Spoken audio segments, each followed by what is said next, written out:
Bonsoir, messieurs, dames.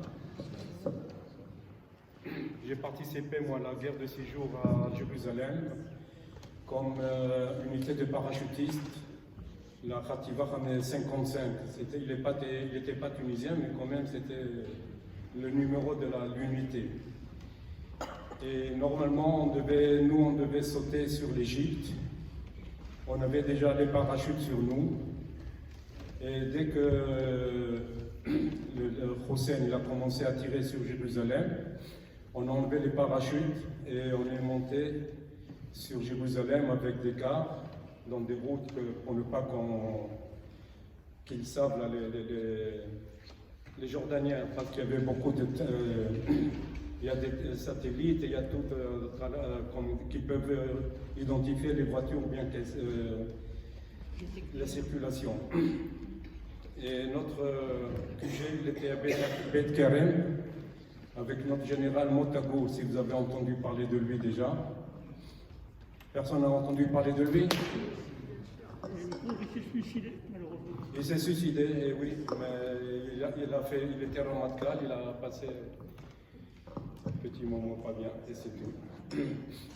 Et après qu'on est Betaker et on est rentré, on a commencé à avancer vers le mur de la montation. Mais avant ça, il y avait d'autres combats sur la route qu'il fallait nettoyer la route pour arriver au mur. Et lorsqu'on est rentré par le mur de Sha'ar Rayot, la porte des Lions.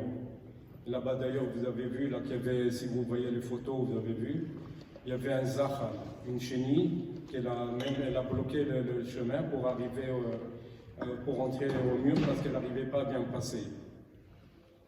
Et de là-bas, on est rentré sur la mosquée Omar, mosquée Al-Aqsa, mais si vous aurez vu le côté la Marabi avant, comment qu'il était, il avait une largeur à peine de 3-4 mètres, parce qu'il y avait des maisons des Arabes jordaniens qui étaient là-bas, qui ont pris d'ailleurs les pierres pour construire la maison, c'était des pierres de tombes du monde des Oliviers. Et de là-bas, on a continué, après ça, on a fait, une fois qu'on a terminé sur Jérusalem avec tous les combats qu'il y avait même Givat Tachmoshet, c'est la colline des munitions, qui se trouvait à côté de Charles Mendelbaum, la porte de Mendelbaum. C'est par là-bas qu'il y avait des diplomates et tout le tralala qui passaient pour Israël s'il y avait des négociations ou quoi que ce soit. Et c'était un combat là-bas, Givat Tachmoshet, de corps à corps pratiquement, avec des couteaux de jabari, on appelle ça en arabe, en hébreu, comme vous voulez. Et une fois qu'on a fini sur Jérusalem, on a fait notre fête sur le Harabait, où il y avait la mosquée, il y a la mosquée Omar d'ailleurs, là-bas, si vous la voyez, laquelle que c'est. Et l'Aqsa aussi, là-bas. La coupole d'or et la coupole Nerosta. Et une fois qu'on a fini notre fête, on a continué notre route sur le Golan, parce qu'il n'y avait pas assez de soldats là-bas il fallait un peu d'autres unités pour combattre sur le Golan également. Et une fois qu'on a fini le Golan, on est arrivé jusqu'à Konetra. Et de là-bas, après on est rentré chacun chez soi. Et moi, lorsque j'étais là-bas en réserviste, je venais de finir mon service militaire à même pas un an, qu'il y avait un soldat de notre unité qui est venu nous appeler qu'on est mobilisé. Il s'appelait Hezkel Katan, qui a été tué, hélas, à la guerre de Kippour. Tous ceux-là, c'était des parachutistes. On était tous des parachutistes, on avait des ailes. Moi, d'ailleurs, j'ai 10 sauts. 8 de jour et 2 de nuit. Et d'ailleurs, maintenant, chaque soldat qui veut sauter ou bien il veut rentrer à l'armée, il demande la permission des parents qui leur signent un papier qu'il peut sauter, qu'il peut être parachutiste. Mais moi, je voulais faire surprise à mes parents, je ne voulais pas leur dire que j'allais sauter. Je suis rentré d'un coup à la maison après 2 semaines d'entraînement, 3 semaines d'entraînement. Je suis rentré avec les ailes. On avait des ailes avec un fond bleu. Ça, j'avais 5 sauts, 4 sauts de jour et 1 de nuit. Mais après ça, dans le Milouim, la réserviste, on a fait encore 5 sauts pour renouveler les sauts, pour ne pas qu'on soit apte pour, s'il y avait la guerre sur l'Égypte, qu'on devait sauter. Mais il n'y avait aucun soldat qui a sauté sur l'Égypte, cette guerre-là. Tout c'était à pied. Sauf, bon, il y avait quelques chars qui nous ont aidés à combattre sur Jérusalem. Pas beaucoup, 5, 6 chars. Il y avait un peu l'aviation parce qu'au Montagour, ils ne voulaient pas qu'on touche les lieux saints. Parce que d'ailleurs, même lorsqu'on est monté sur le Harabait, le mont du Temple, il est arrivé, il a dit ici on ne tire pas, ici c'est des lieux saints, il ne faut pas tirer. Alors aucun soldat n'a tiré, et sauf qu'on s'est recueilli sur le côté de la Maravi. Et il y avait un soldat qui avait un chauffard, qui a sonné le chauffard là-bas sur le mur. Et après ça, il est venu le Rav Goren. Avec le chauffard, il a amené des sifflets Torah pour faire la prière. Et après ça, il y avait même Moshe Dayan, que je l'ai vu d'ailleurs à côté de moi, il était. Et il y avait Montagour, Ozi Narkis, toutes les grosses têtes de l'armée qui géraient le secteur central, parce qu'Israël est divisé en 3 secteurs, nord, sud, est et centre. Et il y avait Ozi Narkis, comme je vous ai dit, qu'il était du centre. Mais hélas, Montagour, après qu'il était Ramatkal ou quoi, il avait un peu, je ne sais pas qu'est-ce qu'il avait, il s'est suicidé, hélas. Et ça m'a fait un grand choc pour moi. Et lorsque j'étais réserviste, en réserve, à la guerre, pour écrire on ne pouvait pas téléphoner, vous savez, téléphone à cette période-là, 67, il n'y avait pas tellement. Alors j'écrivais des cartes postales, j'écrivais le nom Chiche Benjamin, j'écrivais la date qu'on était mobilisé et signé pour dire que voilà, aujourd'hui encore je suis vivant. Parce que vous savez, les soldats, une guerre, c'est où on laisse la peau, où on peut échapper. Et voilà mon parcours de la guerre de 6 jours.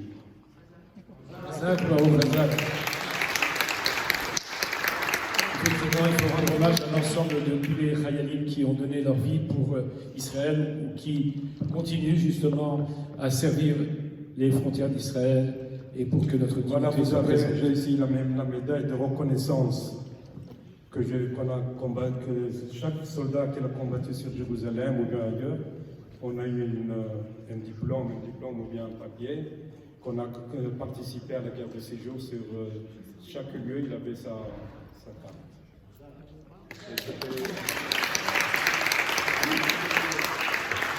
Et c'était signé d'ailleurs Montagour, si vous voyez, vous lisez l'hébreu, c'est trop petit, mais c'était notre chef. Est-ce que je peux raconter une anecdote sur la guerre d'indépendance? Allez-y, en dépendance, Ouais, 6 jours. Dans la guerre d'indépendance. Bon, allez-y, vous êtes...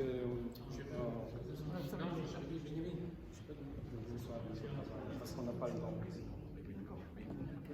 Désolé, mais on ne peut pas allonger la soirée. On va céder d'abord la parole à notre président, Jacques Mobot.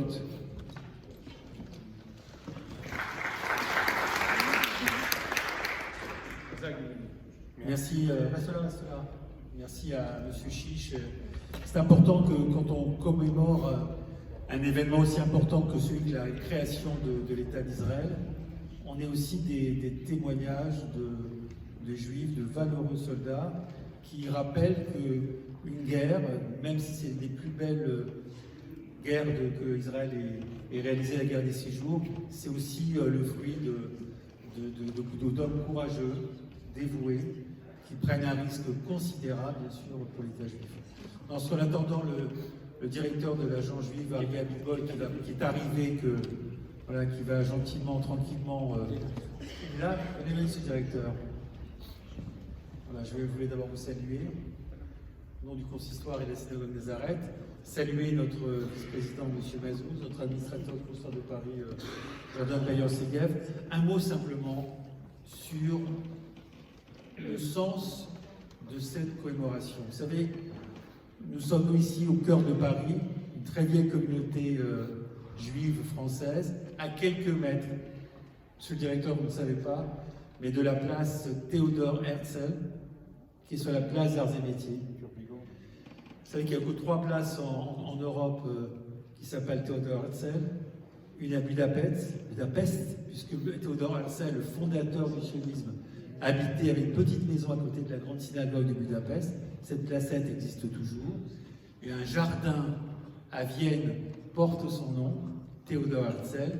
Et à Paris, et je le dis vraiment très modestement, en 2004, puisque je suis un élu parisien au Conseil de Paris, j'ai demandé au Conseil de Paris de donner le nom de cette place en mémoire de Théodore Herzl, et le Conseil de Paris a voté cette place qui portera définitivement, aussi longtemps qu'il existera une ville de Paris qui n'aura pas été anéantie par les fusées russes, le nom de Théodore Herzl.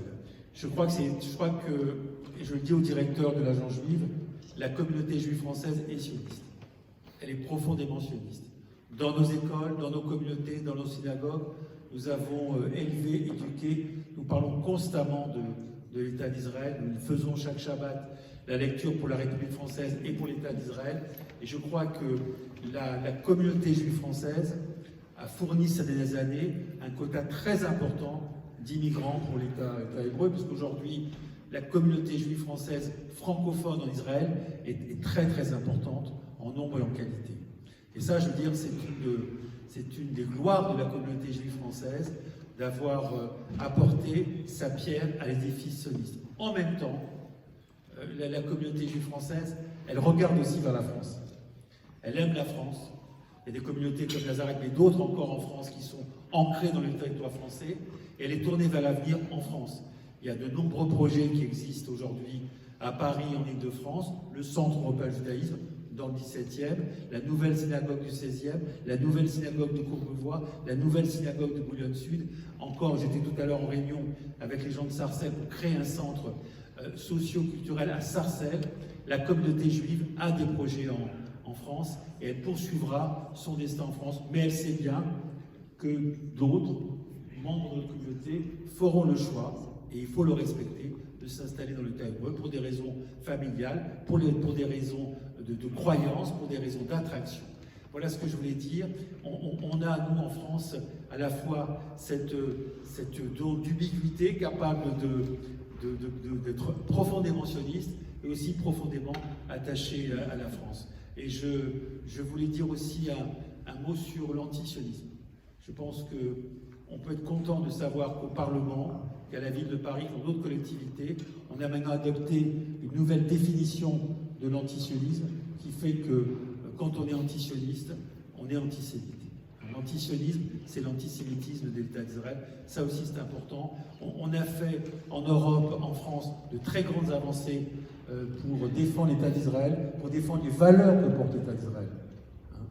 Ça, c'est extrêmement important. Et merci en tout cas à votre présence, mesdames, messieurs, ici, pour témoigner de notre attachement indéfectible à l'État d'Israël. Et je voudrais avoir, pour terminer, un mot en mémoire de Jacques Puffer, qui a été longtemps le président des organisations sionistes de France. J'étais un de ses vice-présidents. Il a fait ici des conférences. Il a beaucoup œuvré pour l'Alia en Israël. Il a beaucoup œuvré pour Israël. Il a défendu avec beaucoup de talent, beaucoup de conviction l'État d'Israël dans des moments très difficiles. Et je crois que c'est bien si on peut, comme à toi, ce soir, dédier cette belle cérémonie, cette belle conférence, cette belle commémoration, en souvenir de tous ces combattants politiques, soldats, citoyens, qui défendent au quotidien les valeurs de l'État hébreu. Merci beaucoup.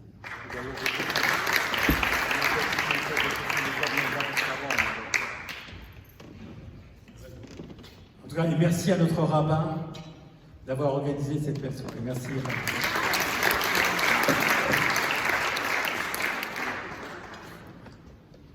Monsieur le Président, Messieurs les administrateurs, Monsieur le Directeur de l'Agence juive de France, de Suisse et de Belgique, mon révérend Botaï, chers amis, on salue aussi Madame Merami qui est venue malgré le fait qu'elle a demain matin la brique méla de son petit-fils et qui est toujours là pour la conférence.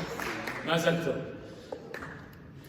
Vous n'êtes pas sans savoir que la Torah n'a jamais pris une seule ride. J'en veux pour preuve les premières lignes de la Torah. Bereshit bara Elohim et Hashamayim. Au commencement, Dieu créa le ciel et la terre. Et voilà que tous les commentateurs posent la question suivante. Pourquoi la Torah, qui est un livre d'enseignement, commence par la création du monde? Elle aurait dû commencer par la première mitzvah collective du peuple juif, c'est celle du calendrier juif. Alors pourquoi? Alors Rashi nous donne, et Kamak Dolim, livré Chachamim, combien sont grands les enseignements de nos sages. En effet, Rashi dit à la Makom, Amar Rabbi Yitzhak enseigne. Normalement, on aurait dû commencer par Achodesh Hazelachem. Pourquoi on a commencé par la création du monde? Pour nous enseigner que finalement, c'est Dieu qui a créé le monde, c'est à Dieu qu'appartient l'univers, c'est lui qui donne ou qui reprend les terres qu'il a distribuées aux hommes. Et voilà qu'il viendra une période de l'histoire où effectivement, on nous dira, vous êtes des listines, vous êtes des voleurs, cette terre ne vous appartient pas. Nous sommes effectivement dans un monde, l'Orient qui veut nous orienter, l'Occident qui veut nous oxyder, et on est dans le plus grand déni. Les territoires d'ailleurs qu'on a achetés, dans lesquels il y a des textes théologiques, historiques, archéologiques, qui prouvent notre lien avec la terre d'Israël depuis des millénaires, eh bien, c'est ces territoires-là qui sont les plus contestés d'ailleurs. Alors, qu'est-ce qu'il faut dire? Il faut dire que nous avons besoin de notre terre, nous avons besoin de nos drapeaux, nous avons besoin de notre Tsahal, nous avons besoin aussi, surtout, aujourd'hui, il y a 3 choses, il y a un GPS qui manque. Il faut une garantie sécuritaire. Ça, en ce moment, cela fait défaut. Il faut parler des perspectives, effectivement, ce sera aussi ce que notre directeur viendra nous développer. Il y a un deuxième problème politique qu'il faudra régler à court terme, et il y a un troisième problème, c'est celui spirituel, dont certains n'ont pas compris, que le lien entre la terre d'Israël et sa Torah, son message, sont intimement liés, car être juif sans sa terre, sans son message, il n'est point de peuple juif. C'est ça ce qui fait notre identité, c'est notre message, c'est notre culture, c'est notre foi et notre conscience d'appartenir à un peuple. Alors que, Bézat Hachem, nous puissions toujours garantir ces 3 choses et que ce GPS ne nous soit pas ôté. Alors, nous allons céder la parole à notre directeur, Ari Abibol, qui est extrêmement compétent, vous allez voir en l'entendant, puisqu'il a plusieurs masters et plusieurs cordes à son arc. Bravo. Bonsoir à tous. D'abord, j'aimerais remercier le Rav Torjman de son invitation. J'étais très content et très ému. Remercier le président, M. Bobot, M. le vice-président également, de cette invitation. Alors la dernière fois que j'étais ici, c'était pour le mariage d'une élève à moi qui a su que j'étais à Paris, et 2 jours avant, elle m'a dit j'ai besoin d'un témoin, je veux que tu sois témoin. Donc j'étais assis ici en tant que témoin. Voilà, donc c'était la dernière fois où j'étais dans cette belle synagogue. Je vais, si vous permettez, avant de commencer à parler, dire quelques mots, puisqu'on est dans une synagogue, quelques mots deux mots de Torah, avec la permission du Rav, et de dire qu'on lit aujourd'hui un mizmor dans les synagogues en Israël qui s'appelle Shir HaMa'alot Beshuv Hashem et Shivat Zion Hayinu Kecholmim. Quand le psaume de David nous dit que quand on revient sur la terre d'Israël, on est comme des cholmim, comme des rêveurs. Et la question se pose, mais on a attendu 2000 ans pour réaliser notre rêve. Pourquoi le psaume parle de rêve? Il aurait dû parler de concrétisation du rêve. Mais en réalité, c'est ne pas comprendre l'importance et la valeur du rêve dans le judaïsme. Dans le judaïsme, on comprend que le rêve fait partie intimement de la vie de l'homme. Un homme qui ne rêve pas est un homme qui est mourant, c'est quelqu'un qui n'a pas... D'ailleurs, j'ai étudié un petit peu la physiologie dans le cadre de mon service militaire. On apprenait que quelqu'un qui ne rêvait pas, c'est-à-dire on avait des moyens de regarder dans le cerveau, quelqu'un qui ne rêve pas, c'est quelqu'un qui est dans le coma. C'est-à-dire très rarement, il y a peut-être des médecins ici qui pourront confirmer ce que je dis là, mais très rarement, quand un homme ne rêve pas, très souvent, malheureusement, c'est qu'il y a un problème cérébral. Et donc, le rêve fait partie intimement de la vie du peuple juif. Et je pense que c'est ce qu'on fait tous les jours en Israël. Vous savez, la phrase préférée de mes enfants, ou des enfants en Israël, « Hashamayim ha'gvul ». The sky is the limit, on dit en anglais. Le seul limite, c'est le ciel. On est toujours en train de rêver, on est toujours en train d'inventer, on est toujours en train de réfléchir comment faire les choses. Le rêve, c'est ce qui fait de cet état sa dynamique. Alors moi, personnellement, je suis en train de réaliser le fait de venir représenter l'État d'Israël en France. Cette semaine, j'ai vécu un moment très émouvant, enfin, milieu de semaine dernière, pardon. Le mercredi dernier, j'ai grandi au Maroc, j'ai fait mon aliyah là-bas à l'âge de 18 ans. À l'âge de 18 ans, je suis parti quasiment clandestinement parce qu'il n'y avait pas d'aliyah officiel du Maroc. Il fallait passer par la Turquie, 11 heures d'attente à l'aéroport. On arrive, 3 heures du matin. Le rêve israélien est arrivé en Israël à 3 heures du matin. La valise, personne qui m'attend. J'ai dormi sur ma valise. Bon, le rêve, on va dire, c'est vite éclaté d'une certaine manière. Mercredi dernier, j'ai pris le vol d'El Al, Tel Aviv, Casablanca, pour retourner en tant que représentant, en tant que directeur de l'agence juive au Maroc, pour retourner 24 ans plus tard dans un vol de l'État d'Israël.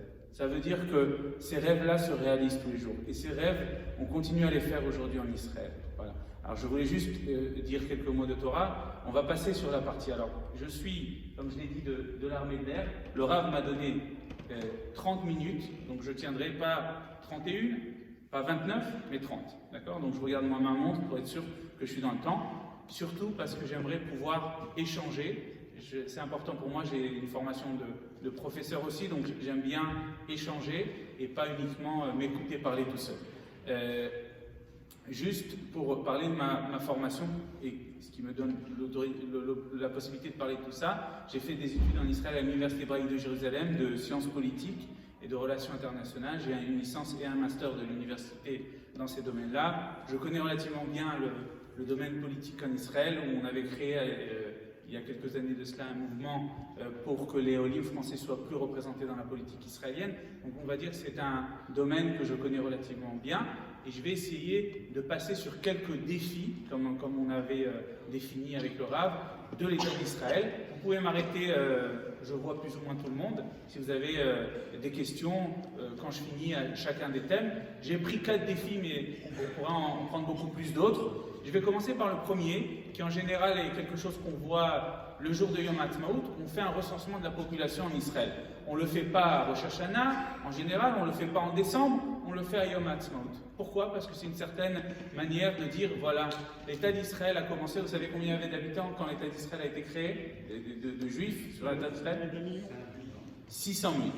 C'est d'ailleurs un chiffre assez symbolique d'ailleurs, d'accord? Donc il y avait 600 000 habitants. Vous savez combien Yom Ha'atzmaut ce soir, nous sommes d'habitants, enfin, peut-être qu'il y a eu des naissances depuis, mais en tout cas, il y a quelques heures, nous étions 9,5 millions d'habitants en Israël, d'accord? Dedans, c'est 7 millions de juifs, 7,05 millions de juifs, 2 millions d'arabes israéliens et 500 000 de ce qu'on appelle sans religion. Alors qu'est-ce que c'est sans religion?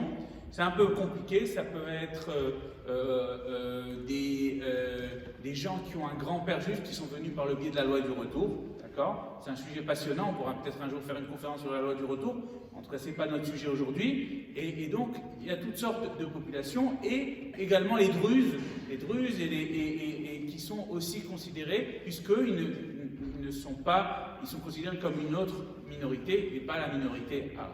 D'accord? Voilà un petit peu la population de l'État d'Israël d'aujourd'hui. Alors je vais vous donner aussi d'autres chiffres, mais qui sont très intéressants à comprendre. Aujourd'hui, 79% sont nés en Israël. En 48, sur les 600 000, d'accord, il n'y avait sur place à peu près que peut-être 15% qui étaient nés en Israël. Aujourd'hui, sur 7 millions, on a 79% qui sont nés en Israël.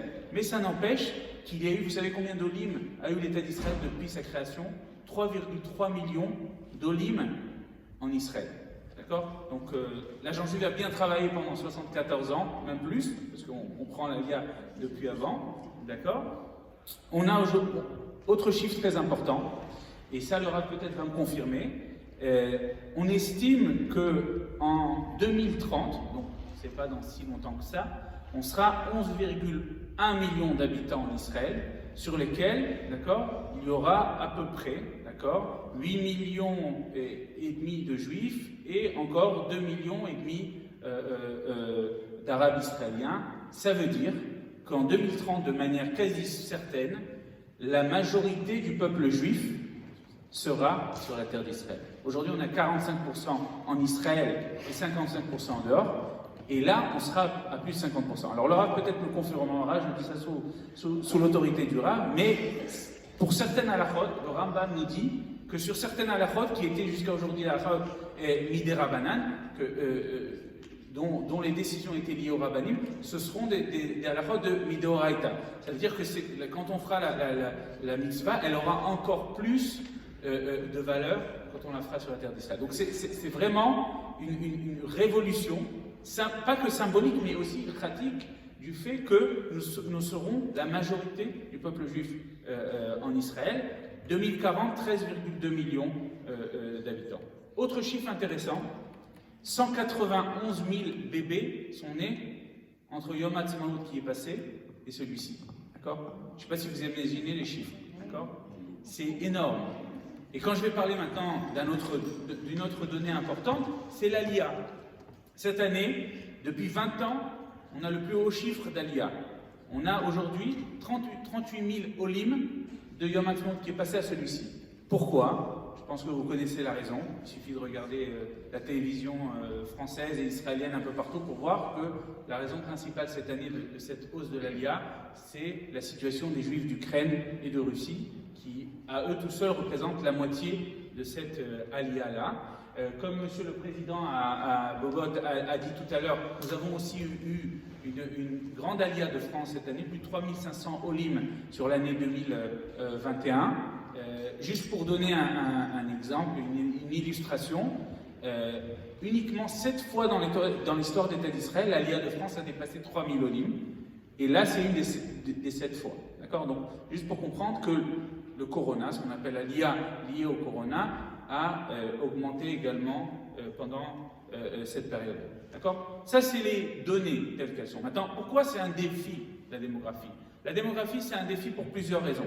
La première, comme je l'ai dit, parfois, il y a des aliotes qui vont nécessiter une urgence.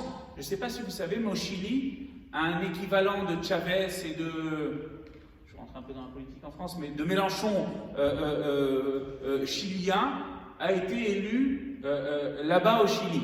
La moitié de la communauté juive du Chili est en train de faire son aliyah, parce que on rentre dans des positionnements complètement anti-israéliens, pro-palestiniens. Vous savez que la population palestinienne au Chili, dans ces pays d'Amérique du Sud, sont très grandes. D'accord? Donc ça, c'est aussi quelque chose que nous voyons, et c'est un défi pour l'État d'Israël. Est-ce que l'État d'Israël est capable d'accueillir d'un coup des dizaines, des centaines de milliers de juifs? Comment on fait ça, etc. Donc ça fait partie d'un des défis démographiques. Et on m'a posé la question, une fois on m'a interviewé à une des radios juives ici, et on m'a posé la question, on m'a dit, est-ce que vous êtes prêts s'il y a un jour une grosse alliée des juifs d'Europe? Moi je m'occupe de tous les pays d'Europe de l'Ouest, de la région, et j'ai répondu qu'en effet, l'agent juif a toujours un plan quinquennal de 5 ans qui permet de parer à des situations où il y a une urgence, quelle qu'elle soit, où qu'elle soit dans le monde, qu'on puisse répondre à ça, parce que ça demande une organisation de pouvoir faire monter des gens. Là, notamment les Juifs d'Ukraine, je ne sais pas si vous êtes conscients de ce qui se passe là-bas, mais les gens sont partis une main devant, une main derrière, ils n'avaient rien. C'est-à-dire, ils se sont levés un matin, des bombardements sur leur ville, et ils sont partis comme ça. C'est-à-dire qu'il va falloir, dans ces cas-là, donner des logements à ces gens-là, leur donner de l'argent, de prévoir un budget pour ça, etc. Toutes ces choses-là font partie d'un des défis démographiques de l'État d'Israël. Un autre défi démographique, que vous connaissez sûrement, c'est par rapport à la population arabe et palestinienne autour. Et la guerre de la démographie, elle existe en fait depuis 1948 jusqu'à aujourd'hui. C'est-à-dire qu'elle ne s'est jamais arrêtée. Sauf que, sur ce point-là, l'optimisme est relativement de marque depuis maintenant 15-20 ans. Pourquoi? Parce qu'on s'est dit, les Juifs s'occidentalisent, les Arabes un peu moins, donc ils auront une natalité plus grande que la nôtre. Alors, comment expliquer ça? Honnêtement, quand je parle à des démographes, et j'ai fait dans le cadre de mes études une spécialisation sur la démographie avec le professeur Sergio de la Pergola, quand je lui ai demandé mais comment on peut expliquer ça, il m'a dit c'est difficilement explicable. Israël est le pays occidental de l'OCDE avec la plus grosse natalité. Alors, bien sûr, il y a une des raisons, on va en parler plus tard, c'est la population ultra-orthodoxe qui, elle, a une moyenne d'enfants plus élevée. Mais malgré tout, elle ne représente que 14% de la population israélienne. En fait, les Israéliens, d'accord, font plus d'enfants, tout simplement, que les autres pays occidentaux, et par rapport à la population arabe, quasiment les mêmes chiffres. C'est-à-dire qu'on arrive à tenir plus ou moins les mêmes chiffres. Et dans ce cas-là, il n'y a pas de menace démographique tant qu'on gardera ces chiffres-là. C'est la raison pour laquelle, et je vais peut-être dire quelque chose qui ne fait pas partie du consensus, mais que j'entends chez certains politiques israéliens et certains membres du ministère de l'économie, c'est quand on parle d'Aliyah et qu'on dit quel est l'intérêt de l'Aliyah, notamment au niveau démographique, au niveau économique, etc. Une fois un homme, bon vous savez les gens de, ce que vous appelez ici les gens de Bercy, des gens un peu froids qui regardent leurs chiffres et leurs tableaux. Il m'a dit une phrase, mais je pense qu'elle fait réfléchir. Il m'a dit la chose suivante, il m'a dit tu sais Arié, si je baisse les impôts sur la voiture à cette place, d'accord, j'aurai plus de naissances de bébés juifs que vous ne pouvez amener d'Oli, mais ça me coûtera moins cher. D'accord? Juste pour que vous compreniez les chiffres où ils sont. C'est-à-dire qu'aujourd'hui, l'enjeu, quand je vous dis qu'il y a 191 000 enfants qui sont nés cette année, on va dire 150 000 pour arrondir qui sont des enfants juifs, d'accord? Sur une aliyah de 30 et quelques mille, il y a 5 fois plus de naissances qu'il n'y a d'aliyah. C'est-à-dire que si on regarde d'un point de vue d'un investissement pour l'État d'Israël, c'est même plus intéressant d'investir là-dessus. Alors maintenant, bien sûr, ce n'est pas du tout la vision d'aucun des premiers ministres qui sont passés depuis la création de l'État d'Israël, parce que l'aliyah est une valeur extrêmement importante pour le peuple juif. Mais juste pour expliquer que le sujet démographique ne s'arrête pas uniquement à ça, il s'arrête aussi à des sujets économiques qui sont liés à l'État d'Israël. Le dernier point par rapport à ce défi démographique, et après je passe au deuxième défi, d'accord, c'est le problème de l'immobilier. Aujourd'hui en Israël, en réalité, on a un vrai problème dans le domaine de l'immobilier, parce qu'il y a beaucoup de jeunes couples, les gens se marient tôt en Israël, quand on est dans un pays de l'OCDE qui est celui où l'âge de mariage est parmi les plus jeunes, et pas uniquement dans les populations religieuses, même dans les populations laïques, ce qu'on appelle laïques en Israël, on a beaucoup de mariages, et donc forcément, on a besoin de beaucoup d'appartements, de beaucoup d'immobilier, et là c'est la course-poursuite entre la démographie et la libération des terres, d'accord, pour pouvoir construire des appartements en plus. Alors il y a beaucoup de plans, je ne vais pas rentrer dans les sujets économiques là-dessus, qui sont mis en place pour régler le problème de l'immobilier. Aujourd'hui, il y a des tirages au sort pour vendre des appartements quasiment au prix coûtant, et c'est l'État qui prend la différence aux jeunes couples, d'accord. Moi j'ai des amis qui ont acheté un appartement, et ils ont gagné à cette fameuse loterie, il y a 2 semaines, un copain il a fait une fête parce qu'il a gagné à la loterie qui est liée à ça. Donc on vend 20 000 appartements sur 100 000 couples qui demandent, et on les vend à des prix moins chers. Mais le vrai travail va être aussi de peupler le Negev, la Galilée, la Judée-Samarie, toutes ces régions-là qui sont encore relativement vides et qui sont aussi l'avenir de l'État d'Israël. D'accord ? Voilà pour le sujet de la démographie. C'est le bon moment pour poser une question. Le temps des questions m'est décompté. Voilà. Je rigole.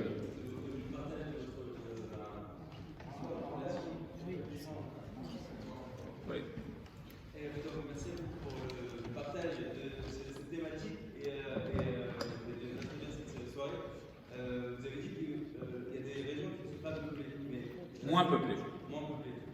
Mais officiellement, elles appartiennent à Israël, ou bien ce sont des zones vides et légalement entre les soins. Si vous faites référence à la Judée-Samarie, notamment, la Judée-Samarie, il y a trois types de zones. Il y a zone A, zone B, zone C. Zone A, c'est une zone exclusivement palestinienne après les accords d'Oslo. La zone B, c'est une zone qui est partage au niveau sécuritaire, mais qui est, on va dire, qui n'est pas habitée en général, qui ne peut pas être habitée par les deux parties. Et la zone C, qui est la zone complètement juive. D'accord ? Donc dans la zone C, même s'il y a aujourd'hui beaucoup moins d'opportunités de construire, malheureusement qu'avant, parce que, heureusement et malheureusement, heureusement parce qu'on a une grande population qui habite dans ces régions-là aujourd'hui, il y a plus de 700 000 juifs qui habitent dans ces régions-là. Donc quand on entend très souvent les Européens et d'autres partis dire on va évacuer les juifs de là-bas, aujourd'hui, d'un point de vue politique, démographique, c'est devenu impossible. D'accord ? Vous imaginez le cataclysme qu'il y a eu pour le Gush Katif, où il y avait 7000 personnes. Vous imaginez aujourd'hui ce que c'est que faire partir un tel nombre de personnes. Donc aujourd'hui, c'est devenu une réalité. Les Américains le savent, les Européens le savent. Ils continuent à dire les mêmes choses, parce que voilà, ils continueront à les dire visiblement, mais c'est une réalité du terrain. D'accord ? Donc, ça, c'est la réussite.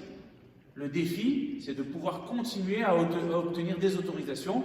Vous savez, là-bas, il y a un habitant qui m'a dit un jour, il m'a dit, Arié, on est le seul endroit au monde où, même pour construire un KGB, d'accord, un petit hangar à l'extérieur, il faut que l'ONU, les Américains se mêlent. Partout dans le monde, vous pouvez faire ce que vous voulez, il n'y a que là où, pour 1 mètre carré de construction, vous avez Obama qui va se mêler, d'accord ? Je ne sais pas si vous vous rappelez la phrase que disait Obama au Premier ministre israélien, « No one more brick », pas une brique de plus. C'était le mot que disait Obama à Netanyahou quand il voulait lui dire « tu construis rien ». Il disait pas un quartier de plus, pas une brique de plus. Vous imaginez la phrase, d'accord ? Donc oui, il y a des défis. C'est quelque chose sur lequel l'État d'Israël, une partie en tout cas de la population israélienne, se bat. Mais je veux dire, de toute façon aujourd'hui, la démographie a parlé et ces régions-là resteront vraisemblablement partie intégrante de l'État d'Israël. Donc même la zone A et la zone B. Non, la zone A et la zone B, c'est des zones gérées par... La zone A est gérée par les Palestiniens totalement. La zone B, on n'a pas le droit de construire, on n'a pas de permis de construction là-bas, mais c'est Israël qui gère au niveau sécuritaire. Et la zone C, c'est la zone exclusivement juive, où il y a Ariel, où il y a d'autres endroits. Oui.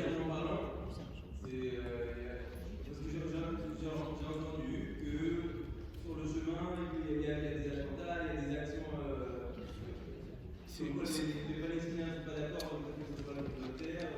Je veux dire, les 4 ou 5 derniers attentats qui ont eu lieu ces dernières semaines, malheureusement en Israël, ont tous eu lieu dans des villes israéliennes. Donc, c'est pas forcément. Moi, je voyage très souvent là-bas. J'ai un fils qui est à Yeshiva à côté de Hebron, à Sousia, d'accord. Personnellement, je me sens rassuré sur cette route. Après, c'est une question subjective. Mais en tout cas, en termes de nombre d'incidents graves, ces dernières années, ça a énormément baissé. Parce que Israël gère la sécurité de ces zones. D'accord ? Oui. Bonsoir. J'avais une petite question pour vous. C'était un petit peu que vous parliez de la révolution de l'eau qu'a réussi Israël au fil des années, et qui change un petit peu ses relations avec ses voisins, et aussi ce qu'elle peut apporter même dans des pays très lointains avec un savoir-faire. Même penser que dans les pays africains, et sur les premiers écologistes, parce que l'agronomie est devenue extrêmement peu consommatrice d'eau, donc il y a beaucoup de choses qui sont très intéressantes, et je crois qu'Israël a un vrai message et pour nous une grande curiosité. Alors je vais dire quelques mots là-dessus. Je vais raconter une petite histoire. Quand on allait au Shabbat du CNEF, quand on était fraîchement arrivé en Israël, le CNEF c'est le Centre national des étudiants francophones. Et alors à Shavuot, le jeu, le minag, je sais pas, c'est de jouer avec l'eau. Je me rappelle, il y a plus de 20 ans de ça, quand on venait, on jouait, ne joue pas avec l'eau, il n'y a pas d'eau en Israël. Je me rappelle, c'est la phrase qu'on se disait à l'époque en Israël. Aujourd'hui, comme vous le précisez, Israël a fait tout un système de désalinisation de l'eau de mer, d'accord, qui marche très bien et qui fait qu'aujourd'hui Israël n'est plus dépendante en termes de besoin d'eau. Je ne parle pas forcément d'agriculture, ou je parle même de consommation. Aujourd'hui, on a beaucoup moins de problèmes d'eau à ce niveau-là. Vous avez rajouté un point important aussi, c'est que l'agriculture israélienne, vous connaissez le fameux système de goutte à goutte, etc.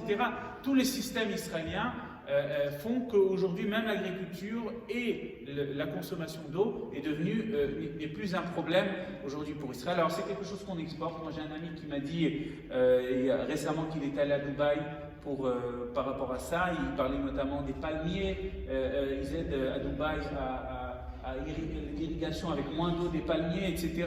Je sais qu'au Maroc, depuis des années, moi j'étais jeune, je vous ai dit que j'ai grandi au Maroc, j'étais jeune, je me rappelle, j'avais 14-15 ans, mes parents faisaient rentrer la dame discrètement, c'était une Israélienne, ingénieure du Technion, qui venait aider les Marocains dans l'irrigation des terrains au Maroc. C'était en accord avec, de manière secrète naturellement, avec les autorités marocaines. Et je me rappelle qu'elle venait passer Shabbat chez moi à la maison. Donc c'est quelque chose sur lequel Israël, bien sûr, est connu dans le monde et exporte ce sujet-là. Et c'est vrai, vous avez raison de le préciser. Voilà, c'est un point important. Alors je vais passer au prochain défi. Je ne vais pas rester longtemps dessus parce que je pense que c'est un sujet que vous connaissez bien. Encore plus si vous regardez, j'imagine, I24 sans vouloir faire de la pub à aucune chaîne. Mais en tout cas, j'imagine que vous regardez les chaînes israéliennes. Mais en tout cas, c'est le sujet du défi sécuritaire. Alors, il y a le défi sécuritaire au jour le jour, qu'on appelle le lien avec les mouvements palestiniens, que ce soit le Hamas, le Djihad, ou même certains mouvements qui sont liés à l'OLP, au mouvement de Mahmoud Abbas.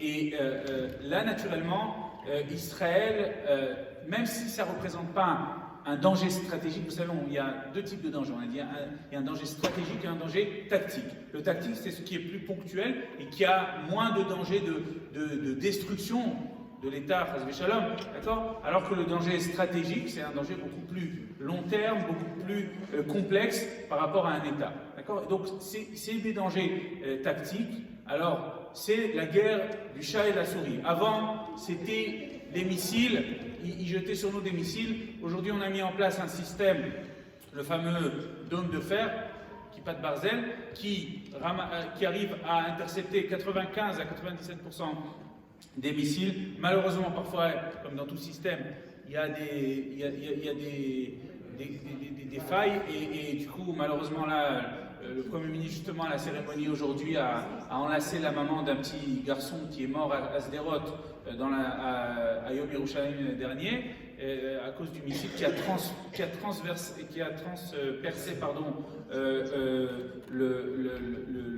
la fenêtre qui était complètement censée être complètement imperméable. Bref, tout ça pour dire que c'est un système qui marche bien. Je ne sais pas si vous avez entendu, mais là, le ministère de la Défense israélien est en train de développer un nouveau système que le monde entier veut acheter de laser. Alors, quel est l'avantage du laser ?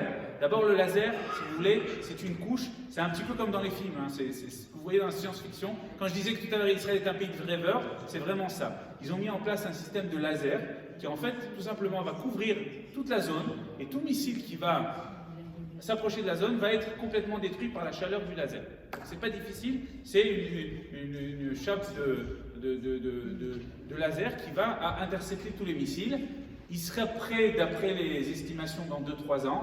Alors l'avantage, ça coûte 10 fois moins cher, donc on n'a plus besoin de l'argent américain pour pouvoir acheter, parce que tous les missiles, chaque missile, c'est 200 000 shekels du dôme de fer.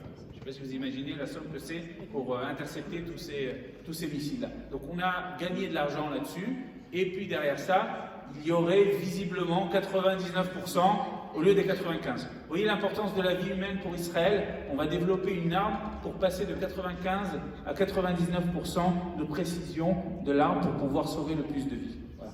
Juste pour dire ça. Donc par rapport à ça, d'un côté, on a réglé ce problème-là, et puis après, il y a eu un autre problème. C'était les souterrains. D'accord ? Ils passaient plus par en haut, ils passaient par en bas. D'accord ? Qu'est-ce qu'a fait l'État d'Israël par rapport à ça ? En fait, ils ont mis en place un système de détecteurs très élaborés qui font qu'à chaque fois que quelque chose est creusé, d'accord, on repère la chose. Alors, au départ, Israël, qu'est-ce qu'elle a fait ? Je ne sais pas si vous avez entendu, mais plusieurs fois, ils commençaient à construire et on les laissait donc se fatiguer à construire. Et puis à ce moment-là, On détruisait ça par un petit événement sismologique qui faisait que pouf, tout tombait sur eux. Donc aujourd'hui, on estime qu'Israël a réglé à 95% tout le système des tunnels. D'ailleurs, on en a trouvé, et ça c'était beaucoup plus effrayant, dans le nord, avec le Hezbollah. Là, c'était bien plus problématique parce que leurs forces militaires sont plus grandes. Donc ça, c'est un problème qui a relativement, on va dire, été réglé.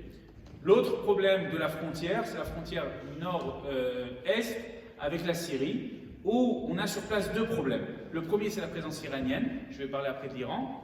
Et le deuxième problème qu'on a là-bas, j'imagine que vous le savez, c'est la Russie. En fait, qu'est-ce qui s'est passé depuis 2014 que les Russes sont rentrés en Syrie pour défendre les Syriens par rapport à Daesh, etc. Qu'est-ce qui s'est passé? Les Russes se sont installés et n'ont plus bougé de là. Ce qui veut dire qu'aujourd'hui, tous les systèmes de défense, de missiles et de chasse anti-aérienne qui sont à la frontière d'Israël sont des S-4000 russes, qui sont des détecteurs et comment on appelle ça, des radars, pardon, voilà, je cherchais le mot, des radars qui sont aujourd'hui beaucoup plus efficaces que les vieux radars syriens. D'accord? Alors, j'étais à l'armée de l'air, sans dévoiler de grands secrets, on va dire qu'Israël peut se débrouiller même avec les radars russes, d'accord, sans problème, mais malgré tout, ça a nécessité de la part de l'ancien Premier ministre et du Premier ministre actuel une coordination militaire avec les Russes. C'est-à-dire qu'on a un accord tacite avec les Russes, que quand nous attaquons sur le territoire syrien des positions iraniennes, les Russes ne réagissent pas. D'accord ? C'est la raison pour laquelle on a beaucoup critiqué le Premier ministre qui était allé pendant Shabbat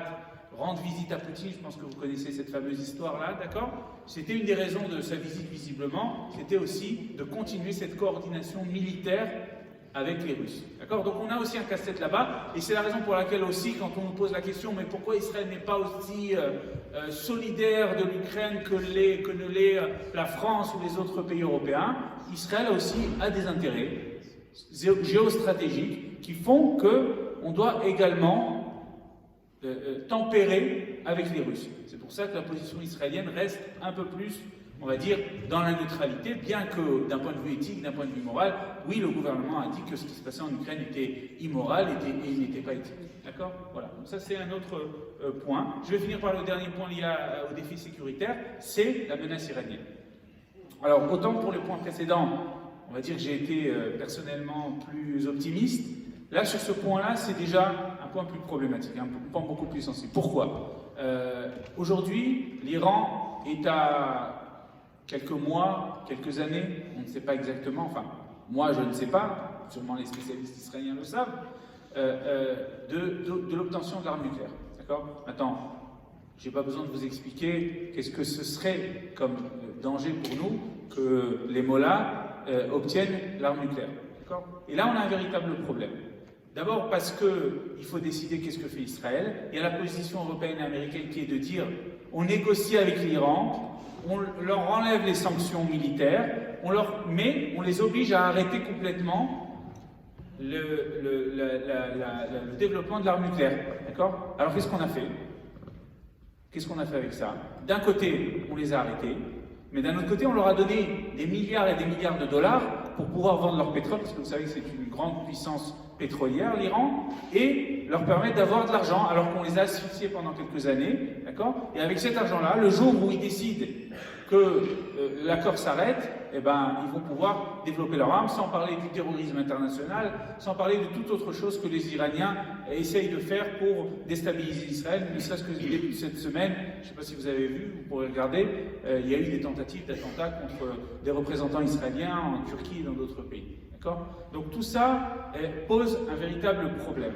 D'un autre côté, continuer avec les sanctions, mais les laisser librement développer l'arme nucléaire, c'est aussi un problème.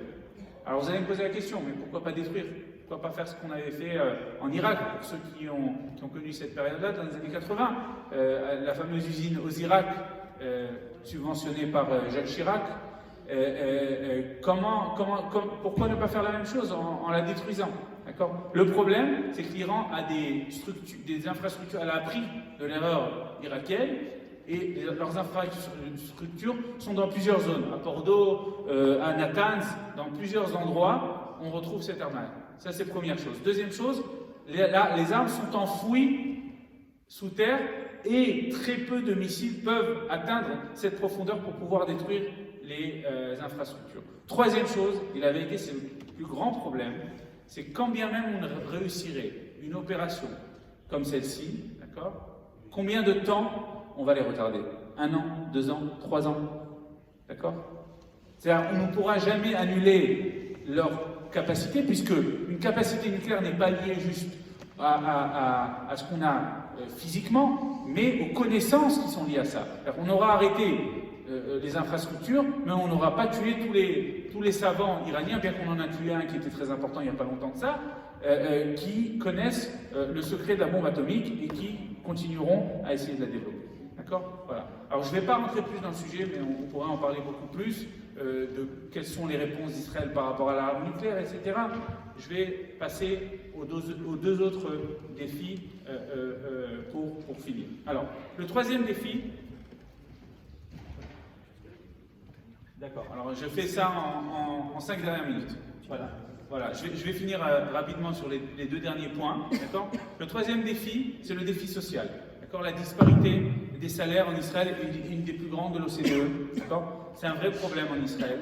On a des populations minoritaires en Israël, que ce soit la population ultra-orthodoxe ou la population arabe, qui, elle, se trouve très souvent sous ce qu'on appelle le seuil de pauvreté israélien, à la fois par le fait que certains d'entre eux ne travaillent pas ou ont beaucoup d'enfants. Et donc c'est un vrai problème social en Israël. C'est pour certains, je dirais, un des plus gros défis économiques de l'État d'Israël, de savoir comment amener une partie de ce public à travailler. Alors beaucoup de plans sont faits, notamment dans le public ultra-orthodoxe, où les femmes sont allées travailler dans le high-tech, où il y a des bons salaires, où certains hommes qui ne sont pas à la yeshiva commencent, avec la bénédiction des rabbins, à aller travailler aussi, etc. Donc ça, c'est un point qui est relativement traité. Et le fait même que socialement, Israël est divisé en tribus, d'accord, en tribus différentes. La tribu, ce qu'on appelle la tribu du laïc,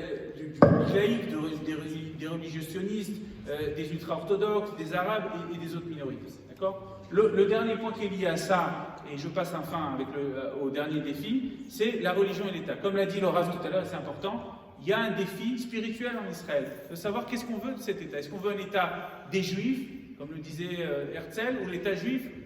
D'ailleurs, il y a une grande polémique. Est-ce que quand Der Judenstaat, quand dit Herzl, est-ce qu'il voulait dire l'État juif ou l'État des Juifs? C'est pas pareil. L'État des Juifs, c'est un abri, c'est un endroit où les Juifs sont, mais qui n'est pas forcément un caractère juif ou religieux, alors que l'État des Juifs, c'est autre chose. D'accord? Donc tout ça, ça fait partie du défi social de la société israélienne. Et enfin, le dernier, mais je vais le passer rapidement parce qu'il est, je pense, le moins intéressant, pour certains en tout cas, c'est le défi politique. Le système politique israélien est instable, vous le connaissez, vous voyez comment pendant 3 ans on a fait 4 élections. Alors je voulais dire à certains politiciens français qui veulent créer la 6e République, qu'ils aillent voir en Israël ce que c'est qu'un système parlementaire. Parfois on est jaloux de votre système présidentiel, parce que chez nous, l'instabilité règne. Tous les 6 mois, tous les 3 à 6 mois des élections ces dernières années, je peux vous dire que là, j'aurais préféré un président pendant 5 ans. Voilà, donc ça c'est aussi un point. Et cette situation politique est provoquée ou provoque, on ne sait pas si c'est l'œuf ou la poule, une polarisation, une bipolarisation de la société israélienne entre les laïcs de gauche, je dirais, pour un petit peu généraliser, et les minorités, et d'un autre côté, la partie plus religieuse, orthodoxe, religieuse et orthodoxe, et de droite du pays. Et on a en fait 2 camps qui s'affrontent politiquement tout le temps et qui ont du mal à avoir la majorité, ce qui fait malheureusement un petit peu le problème de cela. Alors, j'ai parlé des défis, mais Laura va dire que tout à l'heure on pourra parler peut-être tout à l'heure pendant le repas des solutions. Voilà, c'était juste pour faire un petit point là-dessus et dire simplement que malgré cela, depuis 74 ans, on a un État magnifique qui est la lumière des nations et dont on est fier, dont vous pouvez être fiers et dont nous on est fiers de pouvoir y vivre. Merci et Chag Sameach.